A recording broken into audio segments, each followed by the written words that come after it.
สบายดีครับเข้ามาพบกับช่วงที่2ของรายการเนาะช่วงที่2นี่เป็นช่วงเราสู่กันฟังเนาะสำหรับช่วงเราสู่กันฟังอาทิตย์นี้สวรรค์ที่ได้นำเอาเรื่องของสิบเพิ่นเอิ้นว่า Crown of Parade เนาะ Parade นี่เป็นอย่างพระราชวังเนาะคันสิเว้าแล้วก็เป็นพระราชวังที่ว่าเป็นคือกันกับCrownหันแม่นอีหยังคือจังมงกุฎนะพระราชวังมงกุฎว่าจังซะเว้าภาษาลาวเฮาเนาะอันนี้หันมาเพิ่นซื้อเพิ่นว่าแม่นทัชมาฮาเนาะคันผู้ใดเคยไปคาสิโนค่ะคือสิเห็นมันเป็นคือรูปคนอินเดียนั่นก็ทัชมาฮาตัวนี้หันแม่นเป็นเพิ่นได้รับเป็นมรดกโลกปี1983ว่าซั่นซะเพิ่นว่าสร้างตั้งมาตั้งแต่century 17เนาะตั้งแต่ศตวรรษที่17ว่าซั่นซะเพิ่นว่าเป็นอนุสรณ์แห่งความหักเพิ่นว่าเป็นอนุสรณ์แห่งความหักที่ว่าสมัยตะกี้พระเจ้าจักรพรรดิชื่อหยังบ่นี่แหละลืมพระชื่อเพิ่นพระเจ้าจักรพรรดิซานอีหยังก็ชาจาฮันเนาะชาจาฮันเนาะพระเจ้าจักรพรรดิคันสิว่าเพิ่นเป็นกษัตริย์แต่ว่าเพิ่นเป็นบุคคลที่ว่ามีทรัพย์สมบัติหลายที่สุดเนาะในสมัยนั้นศตวรรษที่17ว่าซั่นซะภรรยาของเพิ่นควีนของเพิ่นหันเสียชีวิตเกิดลูกมาเพิ่นอยากได้ลูกชายเนาะก็อยากนำมาจนฮอดผู้ที่14แล้วเกิดลูกมาละเมียหันเพิ่นละสมัยตะกี้ก็คือสิแม่นทางการแพทย์การหมอบ่ทันสมัยเนาะเมียเพิ่นละเกิดลูกมาแล้วก็เสียชีวิตว่าซั่นซะหลังจากนั้นเพิ่นก็เลยว่าคันสิเว้าแล้วก็ขึ้นฮอดเมียแน่เสียใจแน่ฮักเมียแน่แล้วก็เลยว่า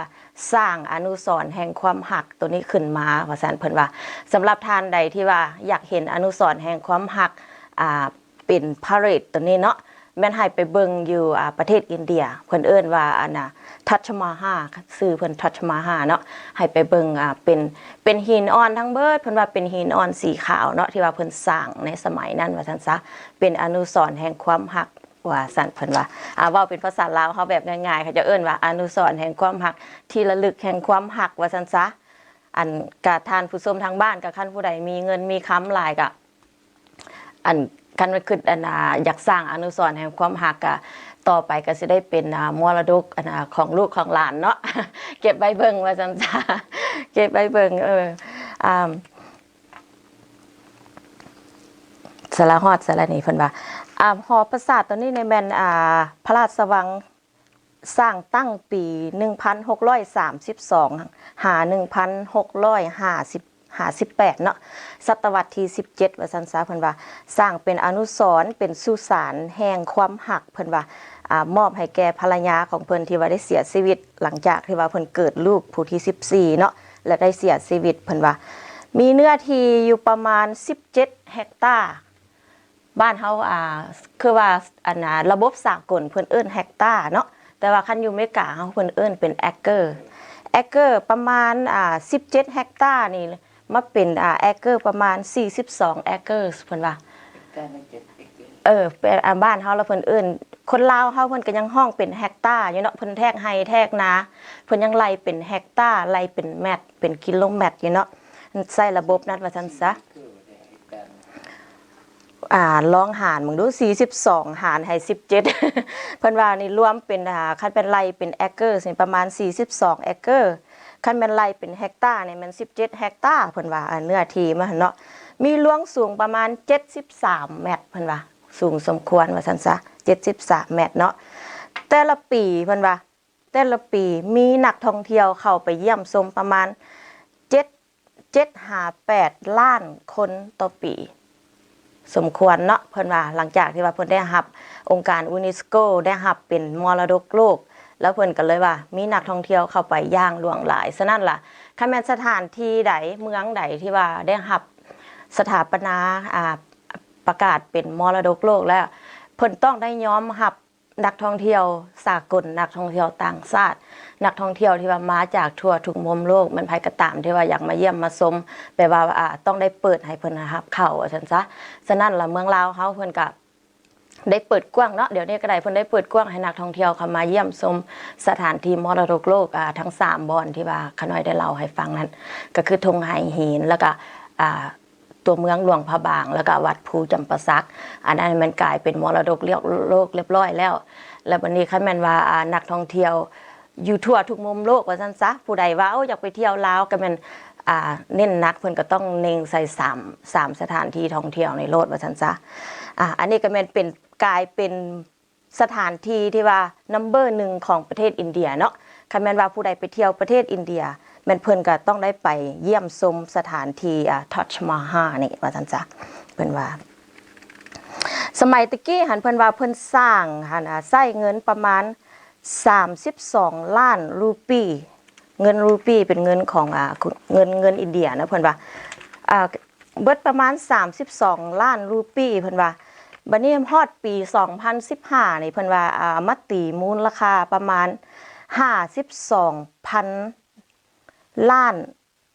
52,000 ล้านรูปีจากที่ว่า32ล้านกลายมาเป็น52บิลเลียนนี่มันพันเนาะ1,000 ล้านรูปีหรือว่าตีเป็นเงินอเมริกาประมาณ827ล้าน US ดอลลาร์เนาะที่ว่าเพิ่นเอามาสร้าง827ล้านมูลค่าที่ว่าเพิ่นใช้สร้างทัชมาฮาลตัวนี้ในการก่อสร้างเพิ่นว่าใช้คนงานประมาณ20,000 คน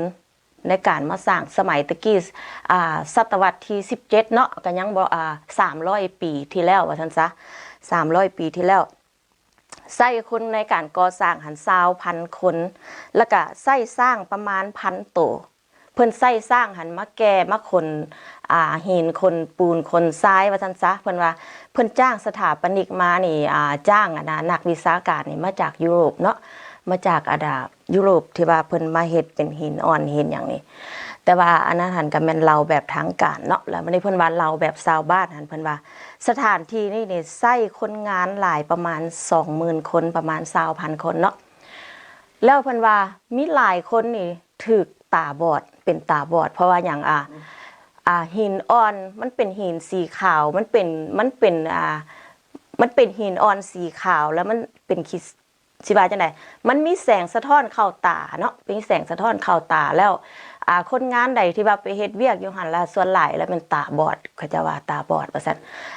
กลายเป็นคนตาบอดเป็นคนพิการไปเลยเนาะหรือบ่ซั่นเพิ่นว่านักสถาปนิกหรือว่านักวิศวการทั้งหลายนี่สมมุติว่าเพิ่นจ้างคนมาอีหยังมาแต้มรูปเนาะใส่ฝาผนังซะหรือว่ามาแกะสลักหินอ่อนมาหยังแล้วหั่นน่ะสมัยตะกี้คือว่าแหละมันบ่มีคันสิว่าอีหยังบ่มีสงวนลิขสิทธิ์ว่าซั่นซะสมัยตะกี้เนาะแล้วเพิ่นหันย่านว่าสร้างวิศวการตัวนั้นเพราะว่าเพิ่นตั้งใจว่าสิสร้างสถานที่ทัชมาฮาลนี่ให้เป็นเอกลักษณ์เป็นยูนิคเป็นอันเดียวเป็นหนึ่งเดียวในโลกบ่ให้มีไผคือหลังจากที่ว่าสร้างวิศวการผู้ใดมามาสร้างแล้วมาเฮ็ดแล้วมาเฮ็ดเวียกหั่นแล้วเพิ่นต้องได้ตัดนิ้วมือว่าซั่นตัดนิ้วมือออกเพราะว่าบ่ความหมายว่าบ่ให้ไปเฮ็ดบนอื่นอีกสมัยตะกี้โหดเนาะสมัยตะกี้เพราะว่าอย่างต้องได้อันสัญญาต้องได้เซ็นสัญญาแบบนั้นหมายถึงว่าหลังจากแล้วเวียกตัวนี้แล้วมันตัดนิ้วมือหนึ่งหมายไว้ว่าบ่เฮ็ดตัวอื่นขึ้นมาก็บ่ให้คือตัวนี้ว่าซั่นซะหมายถึงว่าเพิ่นอยากรักษาเอกลักษณ์ไว้ว่าซั่นฉะนั้นล่ะมีประชาชนหลายคนเนาะชาวอินเดียเขาเจ้าก็ว่ามันบ่แม่นสถานที่สำหรับความหักเพิ่นว่ามีหลายคนที่ว่าเขาเจ้าบ่เห็นดีเขาเจ้าต่อต้านเขาเจ้าว่าอันนั้นค่ะมันเป็นความทรงจำความเจ็บปวดความมีการตายอย่างหลวงหลายของคนงานเนาะสร้าง1,000 โตส่วนสิแล้วก็ส่วนสิสร้างตัวนั้นแล้วเบิดคนงานประมาณ 20,000 คนว่าซั่นคนงานนำเอามาใช้หั่นแล้วนักวิชาการหลายคนก็ถูกตัดนิ้วมือเพราะว่าย้อนว่าเพิ่นบ่อยากให้ไปสร้างบ่อนอื่นคันสิเว้าแล้วก็โหดเนาะสมัยแต่กี้อันนี้มันเราแบบชาวบ้านที่ว่าบ่มีการเก็บกำข้อมูลอีหยังไว้ในประวัติศาสตร์ว่าซั่นซะเพิ่นเล่าแบบชาวบ้านจังซั่นว่าคันสิเว้าแล้วก็คันว่าเป็นสถานที่ ระลึกถึงความหักเป็นสถานที่เป็นอนุสรณ์แห่งความหักว่าซั่นซะมันก็มีการตายเกิดขึ้นหลายมันก็มีความเจ็บปวดอย่างหลวงหลายแล้วก็มีความทรงจำอย่างหลวงหลายให้แก่คนงานผู้ทุกข์จนว่าซั่นซะเพิ่นว่าแล้วก็ถือว่าเป็นทั้งมีคนเห็นดีแน่ในการสร้างแล้วก็มีคนบ่เห็นดีในการสร้างเนาะสมัยตะกี้ว่าจังซั่นเพิ่นว่าถ้าว่าผู้ใดอยากเห็นอนุสรณ์แห่งความหักนี่อยากไปเบิ่งเฮียนแบบไว้ว่าความหักที่ว่าเพิ่นมีให้เมียเพิ่นหั่นหลายซ้ำใดแล้วแม่นให้ไปเบิ่งทัชมาฮาว่าซั่นเพิ่นว่าผู้ใดได้ไปอินเดียเนาะที่ว่าคู่หักใดที่ว่าส่วนหลายและคู่ฮักใดที่ว่าอันน่ะได้ไปเที่ยวอินเดียเหมือนเพิ่นก็พากันไปยืนอยู่ทั้งหน้าทัชมาฮาแล้วเพิ่นก็เอามือจับกันขึ้นจังซี่แล้วก็ถ่ายรูปเนาะหมายถึงว่าฮักนิรันดรว่าซั่นซะความหมายเพิ่นว่าฮักนิรันดรว่าซั่นแม่นสถานแม่นอนุสรณ์แห่งความฮักนิรันดรว่าซั่นเพิ่นว่าโอ้คักแน่เนาะคักแน่คันท่านผู้ชมทางบ้านท่านใดได้ไปเยี่ยมไปชมก็ลองไปเฮ็ดเบิ่งเนาะไปฮอดแล้วก็จับมือเมียแล้วก็ยกขึ้นสิแล้วก็ถ่ายเป็นสัญลักษณ์เป็นอนุสรณ์แห่งความหักนิรันดรเพิ่นว่าโอ้คักแน่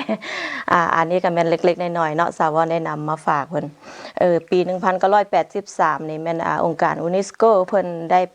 รับรองเป็นมรดกโลกว่าซั่นเพิ่นว่าในแคตตากรีที่ว่าเป็นคนงานที่น่ายกย่องของโลกเป็นสิ่งมหัศจรรย์ของโลกที่ว่าบ่งบอกถึงความหั่งมีที่สุดในศตวรรษที่17เพิ่นว่าสมัย300ปีที่แล้วว่าซั่นซะใช่ไว้เดี๋ยวนี้ปีนี้ศตวรรษที่20แล้วเนาะ21ละก็ถือว่าประมาณ300กับ400ปีแล้วว่าซั่นซะที่ว่าเพิ่นได้สร้างมาเนาะเพิ่นว่าได้รับรางวัลสถานที่มหัศจรรย์ของโลกปี2007 7สิ่งมหัศจรรย์ของโลกเนาะเพิ่นว่าแม่นหนึ่งในนั้นก็แม่นทัชมาฮาสถานที่ทัชมาฮาเพิ่นว่าในปี1990นี่เพิ่นว่าท่าน